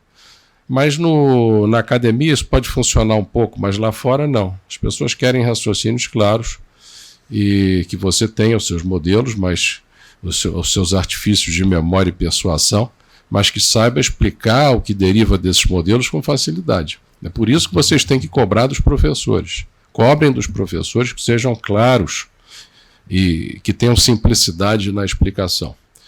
Terceiro ponto, Felipe, a instituição fiscal independente já é um patrimônio nosso. A nossa ex-aluna de mestrado aqui, a Vilma, agora está lá no lugar em que o Felipe ocupou. Não é a pessoa que erigiu, que iniciou o processo, mas está também fazendo um excelente trabalho. Eu sugiro ao Feres que convide a professora Vilma para vir aqui. Ela é egressa do mestrado profissional da IPGE, foi aluna nossa, me lembro bastante, muitas conversas com ela sobre o segmento de carreira. Então é isso. Então eu vou abrir agora para as perguntas, esperando que vocês possam nos trazer as contribuições. Essa é a sobremesa do processo. Pois não. Eu pediria, por favor, que falassem ao microfone e dissessem antes o nome e a filiação, se é aluno, se não é. Meu nome é Rafael Coelho. Eu sou aluno da EPGE. A minha pergunta é a seguinte: você havia mencionado a sociedade de debates, mas ela não havia sido extinta faz 2 anos? Bem, essa pergunta é para mim, né? Durante a pandemia, infelizmente, várias sociedades se auto-extinguiram por falta de contato entre as pessoas. Felizmente, depois da pandemia, por iniciativa de vários alunos, elas estão todas novamente aptas a funcionar. Se a sociedade de debate foi extinta, não, mas se ela esmoreceu no tempo, vamos refundá-la e podem me procurar que nós vamos fazer todo tipo de apoio necessário para que essa sociedade funcione. Como estamos fazendo com a sociedade da Liga Intelectual de Mercado Financeiro, Sociedade Atlética e várias outras. Então, se você tem interesse, depois pode me procurar para a gente desenvolver isso. Mas as perguntas agora tem que ser para o professor Felipe. Ou não? Só enquanto o microfone chega, sobre a cidade de debates, tá? Na verdade, foi uma iniciativa do ex-aluno nosso, que é o Flávio Vale, que hoje é subprefeito da Zona Sul do Rio, que se colocou à disposição para reorganizá-la, né? Que ele soube, inclusive, que durante a pandemia, né, está inativa depois disso, mas ele está à disposição para ajudar os alunos, né? Que é uma associação estudantil, então ele se colocou à disposição para refundá-la e reorganizá-la. Boa tarde. Primeiramente, muito obrigado pela palestra. Eu sou Gabriel Bonfim, aqui do terceiro período. E uma coisa que você mencionou no final da palestra é que, atualmente, a diferença das alíquotas de imposto do ICMS entre os estados gera uma ineficiência de alocação das estruturas das empresas. Isso foi um pouco contra-intuitivo para mim, porque eu sempre tive a crença que a competição entre os estados era uma coisa positiva para o desenvolvimento local ali. E eu queria entender um pouco como que você remover esse poder de persuasão, de competição de cada estado poderia gerar um crescimento no longo prazo ou quais outros artifícios você poderia usar para fazer isso. Muito boa pergunta, Gabriel. Obrigado. Olha, o ponto é o seguinte. O modelo federativo brasileiro ele está fundado, talvez, em algumas discrepâncias regionais que têm a ver com renda e riqueza. E o modelo federativo brasileiro veio de cima para baixo. Não foi uma coisa que se constituiu de diferentes grupos sociais e políticos que se uniram para formar a federação. Foi o contrário, né? Então, isso é importante para entender uma série de problemas, inclusive esse da tributação. A competição que se dá entre os estados hoje é predatória. Por quê? Porque o ICMS é um imposto que tem 27 legislações diferentes, cada estado edita um sem número de normas diariamente. O meu subsecretário da Receita Estadual, que é um auditor fiscal de carreira, me trazia todo dia algumas normas que o secretário mesmo tinha que assinar e outros tantos normativos ele mesmo editava todo dia, saía no Diário Oficial e os contribuintes têm que se adaptar a isso, etc. Então tem uma complexidade dentro de cada estado e tem essa complexidade que se dá na competição, que se a gente olhar na literatura de federalismo, é importante, né? A competição entre os estados, as unidades federativas. Mas essa é uma competição predatória, o que se convencionou chamar de guerra fiscal. Por quê? Porque o que acontece, explicando melhor esse modelo dos incentivos tributários, é que quando eu tenho uma produção de um determinado bem no estado de São Paulo, e vendo isso para qualquer outro estado, se ele for da mesma região, as alíquotas vão ser iguais. Se ele for de uma região mais pobre, vai ser aquela alíquota maior que eu comentei, né? São Paulo recolhe menos e o estado de destino recolhe mais. E quando é na direção oposta, o estado de destino tem uma alíquota na origem que é bem mais alta, o que lhe permite dar esse crédito outorgado. Ocorre o seguinte, que os estados mais ricos começaram a fazer também esse tipo de política, de crédito outorgado, de incentivo tributário, de redução de base de cálculo. E combinado a isso, né, no caso de São Paulo, por exemplo, a chamada substituição tributária. Então, o que é a substituição tributária? Eu produzo essa garrafa de água numa fábrica em São Paulo e ela vai ser vendida em São Paulo, no Ceará, em Pernambuco, em Goiás.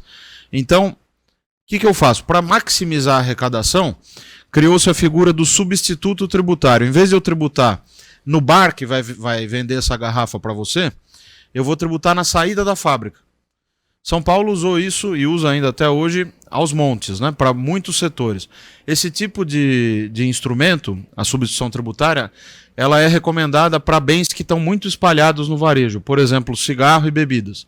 Só que estão muito espalhados no varejo e tem só 2 ou 3 grandes fabricantes. Então, é mais eficiente cobrar na saída da fábrica e depois repartir, né?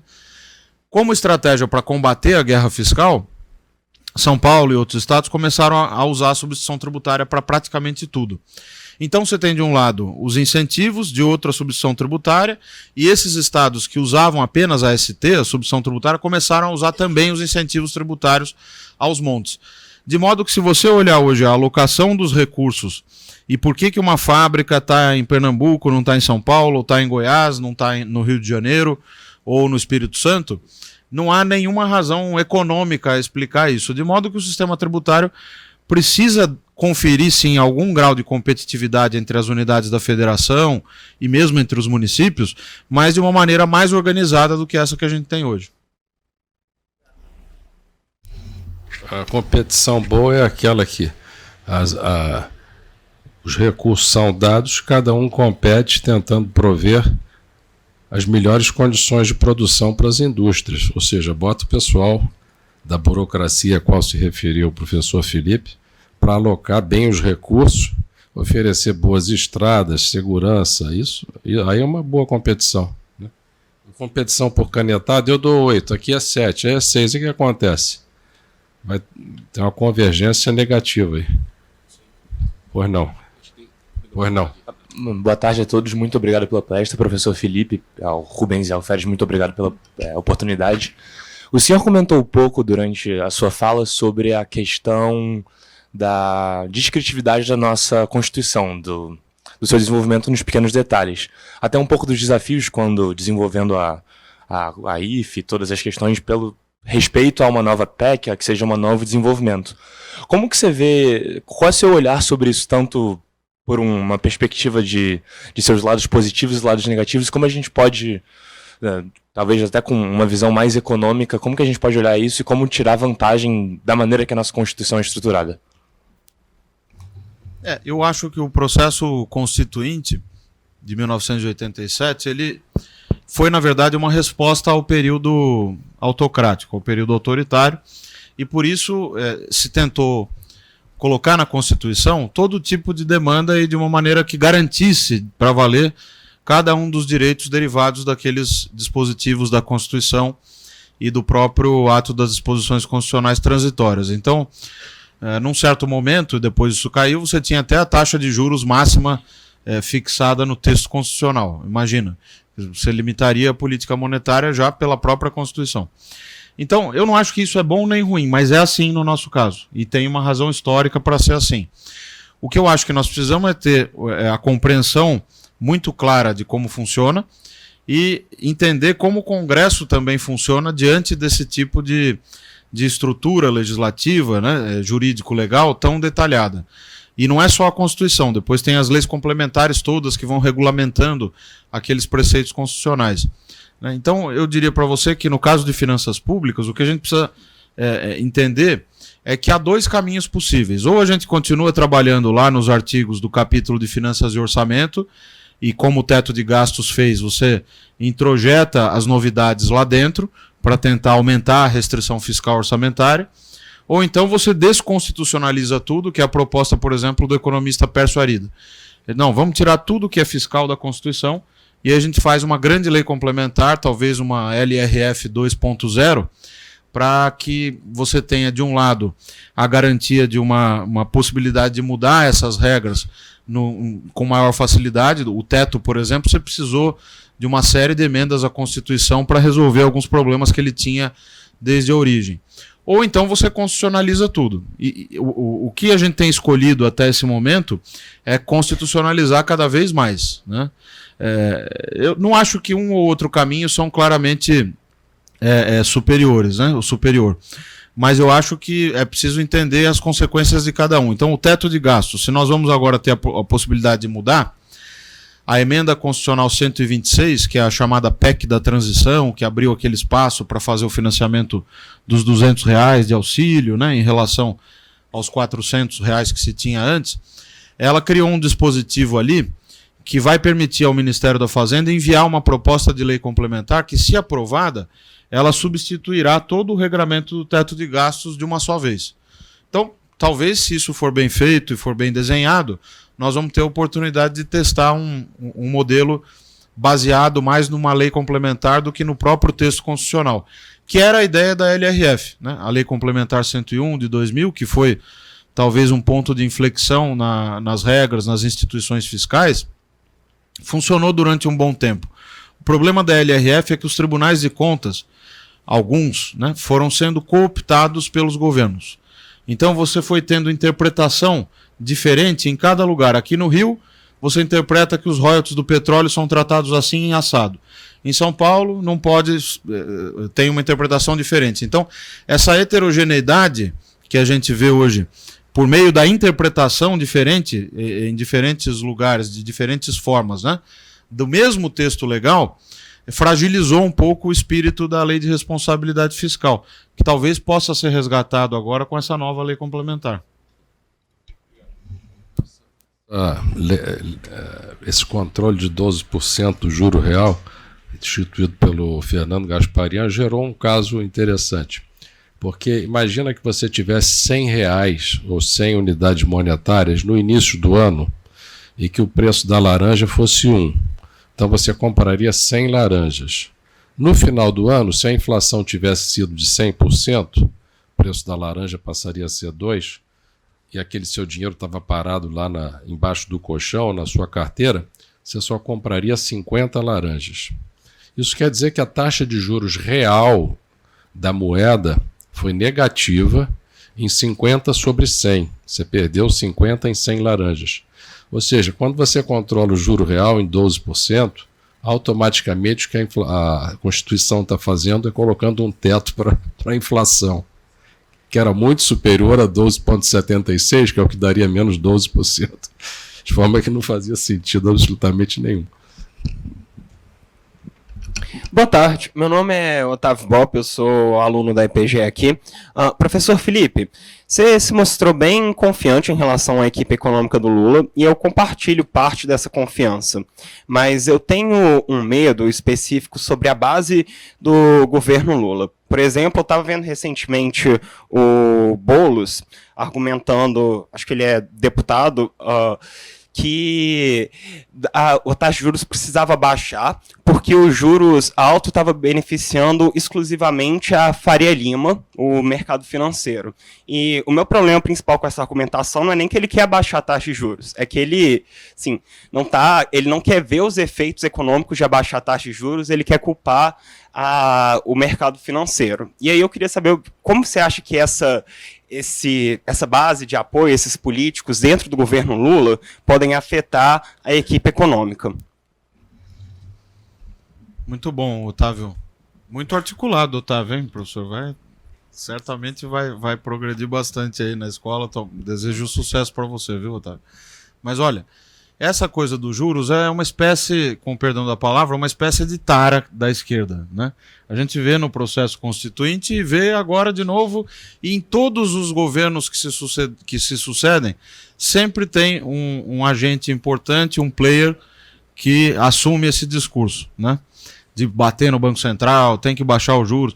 Ora, se fosse tão fácil baixar o juro, por que não se teria feito até agora, né? O próprio governo Lula 1, Lula 2, era só pegar a taxa de juros e colocar em zero, da noite para o dia. O problema é que não funciona assim, né? Infelizmente não funciona assim, porque para que os juros possam ser mais baixos, quem tem poupança para financiar o governo tem que acreditar que os juros vão ser mais baixos. Para ele acreditar que os juros vão ser mais baixos, o governo tem que mostrar que o país vai ter capacidade de crescer, de gerar renda e riqueza e principalmente de ter receitas para financiar o seu déficit. Aí os juros vão ser mais baixos. O mercado vai dizer, eu empresto para você financiar o seu déficit, o seu pagamento de juros passados e empresto a um juro mais módico, porque eu estou vendo que você está tomando medidas que vão levar à prosperidade econômica e à própria prosperidade e à sustentabilidade do governo. Então, quando eu ouço esse tipo de declaração, eu acho que é normal da política. São fricções que sempre acontecem e aí vai depender muito do presidente da República e do ministro da Fazenda de como eles vão arbitrar esses conflitos. É claro que nós estamos numa conjuntura muito particular, saindo de um governo de extrema-direita, indo para um governo de esquerda, em que o presidente do Banco Central foi escolhido pelo presidente anterior e tem mandato fixo. Ele é independente hoje pela legislação aprovada pelo Congresso Nacional, o que no início do regime de metas à inflação não era assim. No início do regime de metas à inflação, até 2021, você tinha autonomia operacional, o Conselho de Política Monetária funcionando normalmente, com raras exceções, mas não tinha isso formalizado em lei. Então, gera uma fricção adicional e um estímulo adicional para esses atores, né, do governo mais políticos e a base também no Congresso, né, como você citou, fazerem esse tipo de ataque. Mas eu acho que à medida que o o ministro da Fazenda consiga liderar uma agenda fiscal boa, positiva, instituir uma regra fiscal que dê previsibilidade e tal, e essas coisas vão se acalmando. Tem um cenário pessimista que a gente pode traçar aqui, em que isso não acontece, né?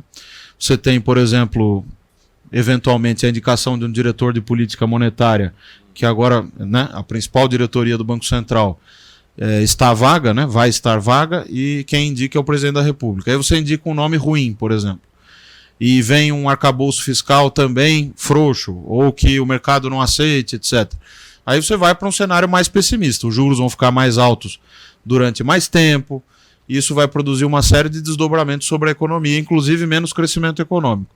Então esse tema dos juros, ele mobiliza corações e mentes, né? Porque é muito legal você falar, Banco Central, baixa esse juro, porque a Faria Lima está ganhando um monte de dinheiro. A Faria Lima ganha dinheiro com juro baixo e com juro alto. Só que as estratégias são diferentes num contexto ou no outro.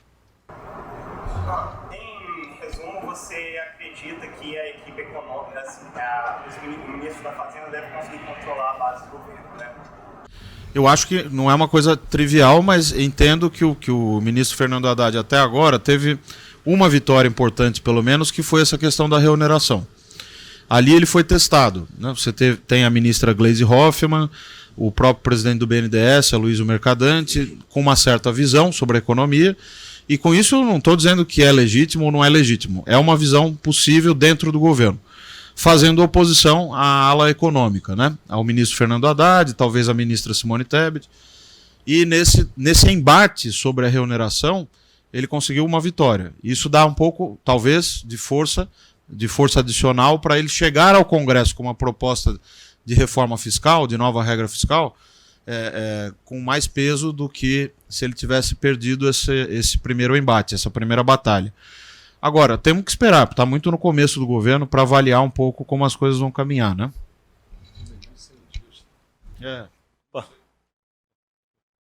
Opa, boa tarde, professor, tudo bem?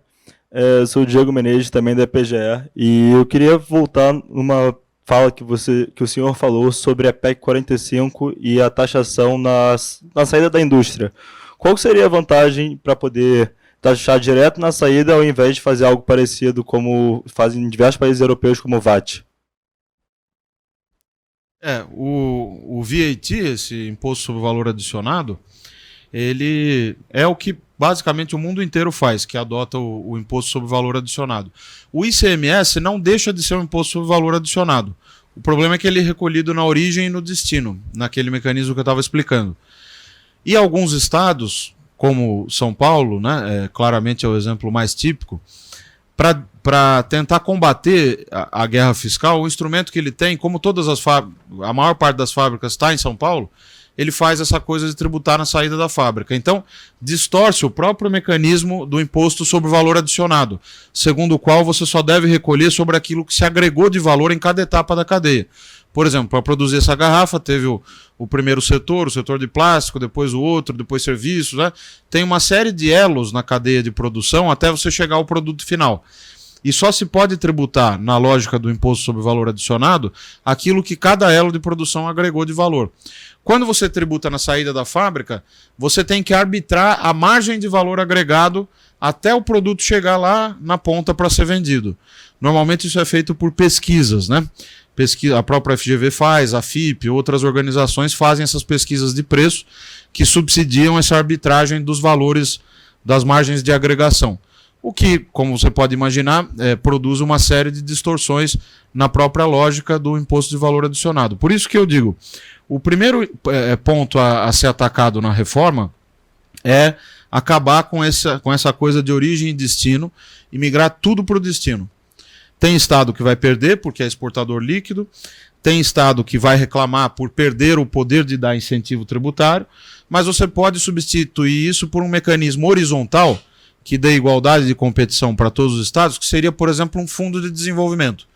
Você coloca um determinado montante, claro que você vai ter que emitir dívida para isso, nesse fundo de desenvolvimento, e o acesso ao fundo de desenvolvimento para fazer política industrial por meio de subsídio, no orçamento, etc., etc., seria por meio de cumprir determinados requisitos e não aquela coisa que o professor falava, né, de quem grita mais e baixa mais a alíquota, levar a empresa para o seu estado.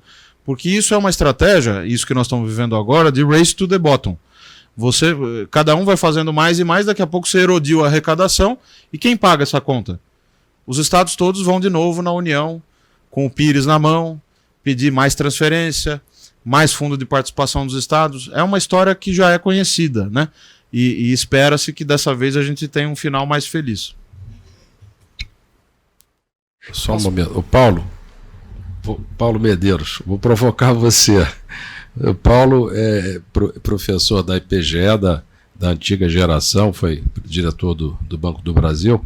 Eu estava lembrando, Paulo, naquele tempo, a gente falava, o tempo todo era inflação, déficit, inflação, o Brasil estava numa dificuldade macro. Aí depois começaram a surgir coisas interessantes, desenho de mecanismos, indústria criativa.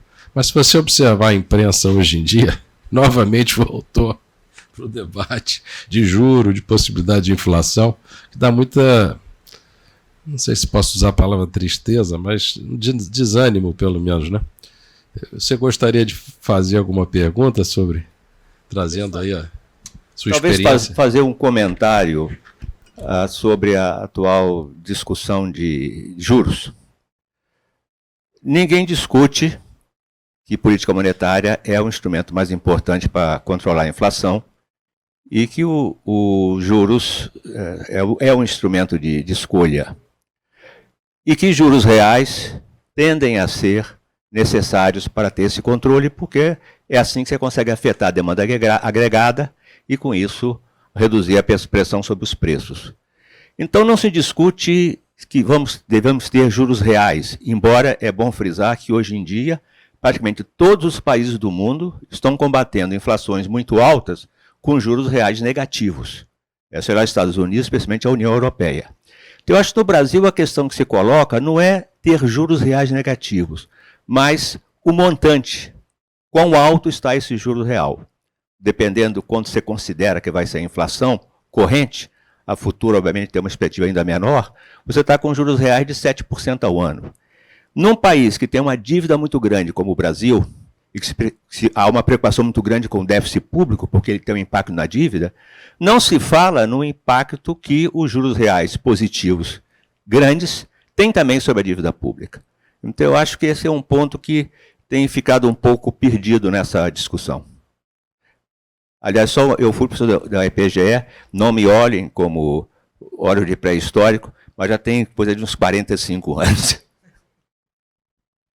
Obrigado, professor, pela presença e pelo comentário. Eu diria o seguinte, eu concordo, eu acho que o peso, a cunha fiscal dos juros na dívida é enorme, e, de fato, nós temos uma taxa real de juros hoje, se olhar o juro implícito nos títulos mais longos, de 5, 10 anos, que está em torno de 6,5% a 7%. Então, isso é muito preocupante, porque não há Cristo que alguém aguente estabilizar uma dívida com 7% de juros reais. O crescimento precisaria ser com superávit primário, com resultado primário igual a zero, de 7%. Então, é quase impossível, uma missão impossível levar a cabo essa tarefa. Agora, o Banco Central tem uma missão que talvez tenha sido exagerada na fixação de metas de inflação na última rodada, que quando a gente compara com as expectativas 12 meses à frente, 24 meses à frente, ele está correndo atrás do prejuízo. Os juros estão em 13,75, de fato um nível muito alto, que implica um juro real ex-ante na casa que o senhor mencionou.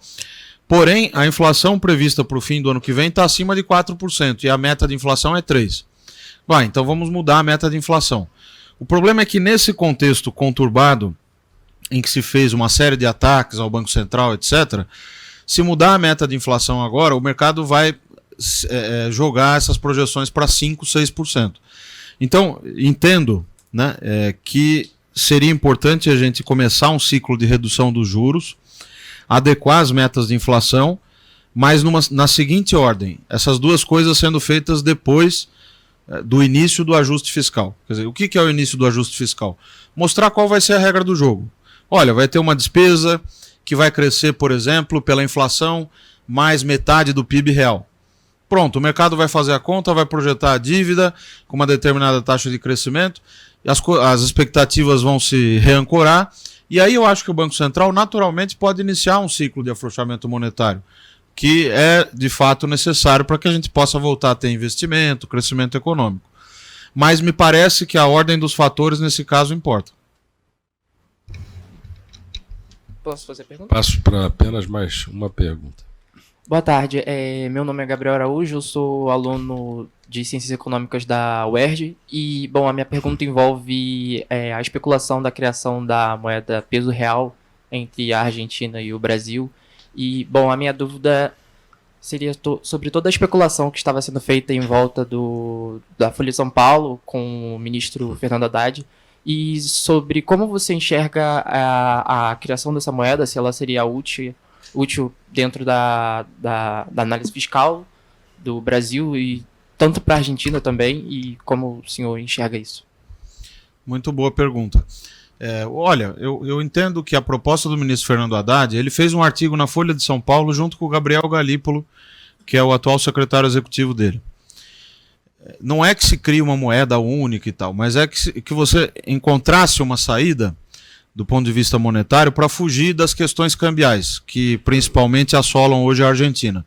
Então, nas transações comerciais entre Argentina e Brasil, você teria uma nova unidade de conta, que seria essa nova moeda, para facilitar o fluxo de comércio entre Brasil e Argentina, dado que o diagnóstico é que esse fluxo diminuiu bastante em razão das questões de taxa de câmbio. O que me parece um diagnóstico interessante. Mas eu não acho que isso é prioridade nesse momento. O que nós precisamos? Para ter crescimento econômico, só tem duas formas. Me corrijam os professores que estão aqui ao meu lado. Mas ou é você aumentar as exportações líquidas fortemente ou aumentar os investimentos fortemente, ou as duas coisas, né? Então, produtividade dos fatores. Como é que você vai conseguir ter uma infraestrutura melhor do que a gente tem hoje? Hoje, o que se investe em infraestrutura pelo país, cálculos da ABDIB, lá de São Paulo, Associação Brasileira de Infraestrutura e Indústria de Base, não cobre nem a depreciação dos ativos. Então, nós estamos investindo muito pouco, gastamos muito em geral, e há, portanto, um problema em que a gente precisa inverter a lógica do orçamento. O Estado tem que entrar investindo, o BNDES tem que entrar investindo, para motivar também a iniciativa privada, para que a gente tenha um ajuste fiscal junto com toda essa estratégia, né? Maior e permanentemente sendo feito. E aí sim, juros mais baixos, investimento mais alto. Exportações, nós vamos conseguir aumentar à medida que se retome uma política externa voltada para o comércio. Na gestão do ministro Aloysio Nunes Ferreira, no governo Temer, e do Serra, senador Serra, eles trouxeram a Camex para o Itamaraty, começaram a fazer uma série de negociações que iriam permitir a gente aproveitar melhor o acordo Mercosul-União Europeia, para turbinar as exportações, principalmente de maior valor agregado, etc, etc. Eu acho que é por aí, tem que ter estratégias mais macro. Essa coisa da Argentina, acho que é importante do ponto de vista político, do Cone Sul, etc., mas não sei se isso produz mais ruído do que resultado efetivo para a política externa e para a economia tanto da Argentina quanto do Brasil. Por curiosidade, quem aqui na nossa plateia seria a favor de uma moeda única do Brasil com a Argentina? Tem que descontar pelo fato da pessoa também não querer aparecer. Então, para ser justo, eu vou fazer a pergunta contrária. Quem acha que essa não é uma boa ideia? Nossa, então a maioria está certa. Pois não. Pois não, contanto que seja breve. Teria um caso em que eu apoiaria, que seria caso o controle da moeda fosse nosso, o Banco Central fosse nosso, a impressão de moeda fosse nossa. Aí sim. Bom, você levantou a mão contra? Antes, não. Sim, eu levantei a mão contra. Você é contra, exceto nessa alternativa. Tá certo. Você gosta de uma senhoragem controlada. Tá certo. Bem, então, olha, sensacional, sensacional. Eu fico imaginando, às vezes, isso não é percebido, as consequências de se ouvirem certas ideias com clareza, com com experiência. O valor disso para cada pessoa é enorme. Eu gosto muito de fazer palestra nos colégios de ensino médio. Passo boa parte do meu tempo indo lá nos colégios, falando. Alguns aqui eu já até olhei, que eu conheci nos colégios. E você vê aquelas pessoas com as mentes em desenvolvimento, com os olhos brilhando. E depois, 20 anos, 10 anos depois, eu encontro e a pessoa vem falar, aquilo que você falou, nunca lembro, né? Aquilo que você falou foi muito importante. Então, passar a experiência é uma das coisas mais gratificantes, se não a mais gratificante para quem exerce a função de professor. O Felipe tem essa função hoje no mercado, etc., mas eu sei que ele se realizava muito também como professor lá dos cursos da EESP, porque é muito gratificante passar o conhecimento, passar a experiência dele na Tendências, depois na Secretaria da Fazenda do Governo de São Paulo, do Estado de São Paulo, na criação e desenvolvimento da IFI, com 2 senadores, depois com o professor Nakano. Isso é uma riqueza enorme que eu espero que vocês tenham percebido, apreciado. Tudo isso está sendo gravado. Quem não pegou uma ideia ou outra depois pode vir. Você que é da UERJ, eu vou lhe dizer uma coisa. Os alunos da IPGE com frequência vêm, e eu gosto muito disso, vêm me relatar da necessidade de fundos para fazer uma atividade, um seminário ou uma atividade de algumas das sociedades, e eu só faço um pedido a eles. O único pedido que eu faço é: vão na UERJ, vão na UFRJ, vão na Rural, vão em todas as faculdades para saber quem está pesquisando sobre esse assunto. Não tentem pegar o primeiro nome que vocês veem no jornal, porque aquele nome a gente já sabe como ele pensa, mas pode ser que tenha alguém lá em outra universidade, na UF, na PUC, que esteja efetivamente pesquisando. Então sejam ecumênicos no pensamento e tragam aqui para a EPGE o que a gente mais aprecia, que é o talento, o conhecimento, a vontade de aprender. É isso que faz a escola. Então eu fico muito contente de ver pessoas de outros centros aqui. E eu gostaria então finalmente de agradecer muito ao professor Feres por nos trazer aqui essa possibilidade. O Feres tem se dedicado com muito afinco à graduação, uma série de novas atividades, uma série de novos conceitos, os laboratórios, e isso é muito importante para a gente. Nós acabamos de fazer agora uma contratação internacional, né? A gente sempre contrata professores de carreira no chamado, o pessoal chama de job market, mas é um mercado de trabalho júnior, em que os PhDs egressos das faculdades e universidades se congregam em determinado lugar, tem uma espécie de uma feira de mercado de trabalho, e os centros do mundo todo fazem propostas, né? E nós conseguimos trazer agora o Marcos Onervig, que é especialista em macroeconomia, essa macroeconomia mais de curto prazo, que interessa muito ao pessoal que gosta de estudo de Banco Central, vai estar conosco no mestrado e doutorado. Eu quero lembrar que qualquer um de vocês, e na graduação também, a partir de certo ponto, qualquer um de vocês é extremamente bem-vindo a fazer curso no nosso mestrado e doutorado. E os créditos, quero fazer prova. Ok, faz a prova, não vai receber imediatamente os créditos, porque ainda não é aluno do mestrado e doutorado.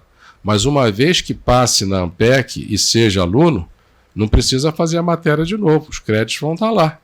Então, isso acontece muito aqui no IMPA. A pessoa entra e, às vezes, está no ensino médio, já está fazendo os créditos de análise, já está até em cálculo estocástico, já fez análise funcional, etc. Então, isso, quem quer fazer esse curso de Banco Central com o Marcos, ele vai estar ensinando agora a partir de agosto, tá? Bem, e além do agradecimento ao professor Feres, eu gostaria Felipe, de agradecer imensamente a você. Eu sei da dificuldade que você tem, vai vir lá de São Paulo fazer aqui uma palestra, interrompe todo, e o pessoal que está no mercado financeiro não pode perder um segundo. Eu, quando falo com os colegas que estão no mercado financeiro, eu fico com um sentimento de culpa enorme. Eu posso estar retirando milhões de reais deles em alguns poucos minutos em que eu converso. Até tento ser breve, né? E admirável realmente a sua palestra, falando francamente de coração, a clareza com que você fala e explica é muito gratificante. Para quem gosta de economia, é realmente muito gostoso ouvir você falando, e a IPGE fica muito honrada de tê-lo aqui, e nós, em nome de todos, eu agradeço muito a sua presença. Uma salva de palmas para o professor Felipe. Você gostaria de... Sim, quero também agradecer mais uma vez pelo convite do professor Feres, professor Rubens. Sempre bom voltar aqui à Fundação Getúlio Vargas. E foi muito gratificante, né? Não só para conhecer vocês, ouvi-los, mas porque eu acho que uma das funções que nós temos como alunos egressos da Fundação é justamente essa, de motivar o debate, e o debate sobre as questões nacionais. Eu me lembro muito, nos primeiros semestres da FGV, lá em São Paulo, o professor Nakano e outros sempre falavam sobre isso, do papel que a Fundação Getúlio Vargas tem desde o seu nascimento em formar quadros para a administração pública. Eu diria até mais, quadros que vão atuar ou na administração pública ou no setor privado, mas para pensar o Brasil, pensar os seus problemas e ajudar, quem sabe, a resolvê-los. Então agradeço mais uma vez, fui muito bem recebido aqui, agradeço por isso também, e desejo sorte a vocês, aos alunos todos, os que são aqui da IPGE e os que vieram também visitar a escola. Obrigado. Obrigado. E, bom, só queria fazer um último aviso. Primeiro, né, agradecer também ao professor Felipe Salto por ter feito essa aula inaugural aqui, que foi, né, eu acho que foi muito, né, prazerosa e instrutiva para todos. E avisar que, né, é a aula inaugural e também é o primeiro, né, a conferência do ciclo que a gente tem de temas contemporâneos, né, que é um ciclo de debates que a gente tem na graduação. Então já convidá-los, né, para aqueles que não estão inscritos na disciplina, é aberto a todos os alunos. Na semana que vem, nesse mesmo horário, tá, no dia 13, tá, nós vamos receber aqui para falar sobre relicitação de aeroportos brasileiros, né, e falar especificamente do caso Galeão e Santos Dumont, um assunto mais ligado à nossa economia local, o procurador do Estado, Tiago Cardoso, e a professora da UERJ, Camila Quirino. Tá, ok? Então todos estamos convidados aqui. Obrigado.